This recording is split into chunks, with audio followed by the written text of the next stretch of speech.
Саламатсыздар ма, құрметті көрермендер? Бүгінгі менің көрсететінім осындай ақ моншақпен көмкеріп жасалған шляпа.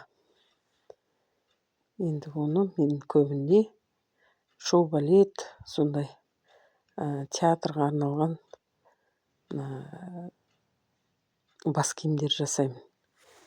Өздеріңіз білесіздер. Осындай бөрік сияқты алты қиықты жасап аламыз. Сосын жіпін бәрін көмкеріп тігіп аламыз. Сосын осылай шляпаны бастамас бұрын біз бірінші шляпаның палясына бәрін дайындап алу керек. Ішкі шеңбер, сыртқы шеңбердің бойымен касабика дейміз, осындай ақ матадан тігіп шығамыз, бәрін көмкеріп. Өйткені бусы тігілгеннен кейін ол тіге алмай қаламыз машинкамен. Міне моншақтарды келістіріп, үлкен кіші араластырып тігіп шығамыз. Жартысы дайын болды. Енді мына палясында көрсеңіздер, әртүрлі моншақтарды қолданып отырмыз. Ол космос сияқты болып тұрады да, шашыраған жұлдыздар сияқты. Соны міне келтіріп жатырмыз. Міне қызым, көмекшім, кішкентай Темірлан көмекшім бәрі жабылып, екі жақтап тігіп жатырмыз.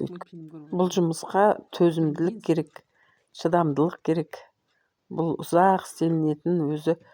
Бұл шляпаны бір жұма бойы тіктік.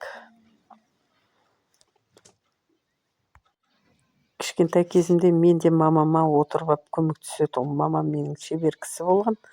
Ол кісі де алаша, кәлем, сырмақ бәрін өзі қолмен тігетін. Міне шляпамыз бітейін деп қалды. Мына бусылардың бәрі бір-біріне келтіріп, үлкен кіші, ортаншы бәрін араластырып тігіп отырдық. Өздеріңіз қарап отырсаңыздар, міне екі жақтап қызым бар, өзім бар. Кім босай қалады, сол өстіп тігіп бітірдік. Енді бұл жай шляпалар сияқты емес. Енді бұған бір жұмадай отырдым ғой. Міне бұл шляпамыз да аяқталып қалды.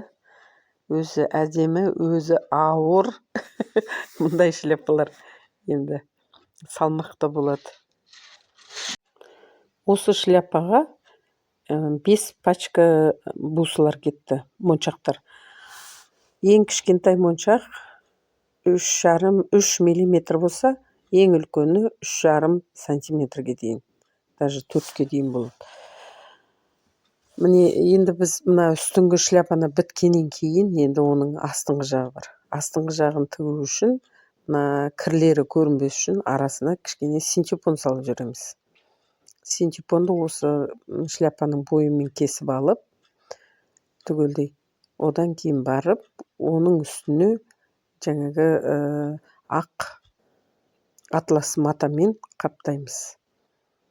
Өйткені мына бусылар ауыр болып тұр ғой, ауыр болғандықтан шляпамыздың қисайтып жіберуі мүмкін. Сондықтан синтепон салдық. Енді бұл матаны тартып тігіп тастаймыз, керіп тұрып. Шетіне, шляпаның шетіне темір қойдық, сын темір. Анандай болат сын темірлер болады, майыспайтын, соны қоямыз. Енді бәрін біріктіріп тігеміз. Асты үстін бір-біріне біріктіріп, ең соңғы жұмыстар қалды. Осыны бітіргеннен кейін уже біздікі жұмысымыз бітті деп есептейміз.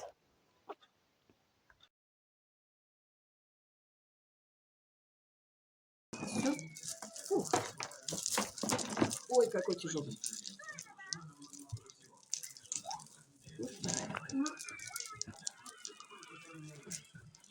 Мына жерге қалдым.